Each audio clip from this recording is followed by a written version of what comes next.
Prenons une fonction du deuxième degré, f de x égale 3x carré. À présent, prenons un point sur l'axe des y, par exemple, le point d'ordonnée -4. Translatons notre parabole de sorte que son sommet se trouve en y égale -4.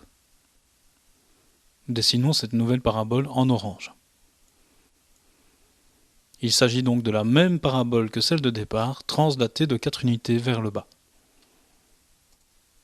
Baptisons cette nouvelle fonction g de x.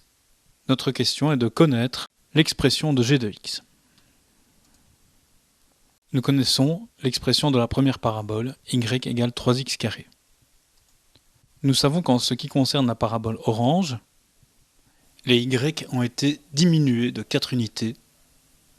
Le y de la fonction orange est donc égal à celui de la fonction noire, -4. Or, nous savons que le y de la fonction noire est égal à 3x carré. Nous pouvons donc remplacer le y noir par 3x carré. Nous obtenons ainsi directement la formulation de g de x, 3x carré moins 4. Il existe également une autre manière de voir les choses. En effet, par le point d'abscisse -4, nous pouvons dessiner un nouveau repère.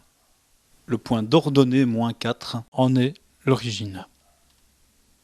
Afin de passer du repère rose au repère bleu, il nous faut ajouter 4 unités. Nous savons que la fonction noire a dans le repère bleu l'expression 3x carré, il en est de même pour la fonction orange dans le repère rose. Or, puisque nous devons remonter de 4 unités pour nous rendre dans le repère bleu, nous savons que le y rose vaut le y bleu, augmenté de 4 unités. g de x exprimé en rose peut se noter y. Nous pouvons remplacer le y rose par le y bleu plus 4.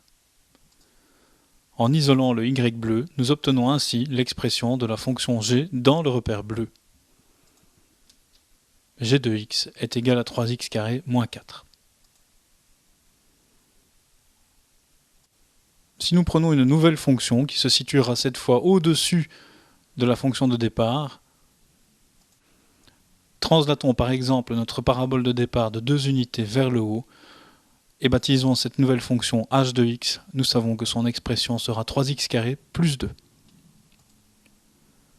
De manière générale, une fonction y égale ax carré que nous translatons verticalement de bêta unités devient y égale ax carré plus bêta. Pour un bêta positif, nous translaterons vers le haut. Pour un bêta négatif, nous la translaterons vers le bas. Nous pouvons également voir cette translation comme l'application d'un vecteur. Un vecteur de direction verticale dont le sens est soit vers le haut, soit vers le bas, et dont les composantes seront toujours 0 et bêta.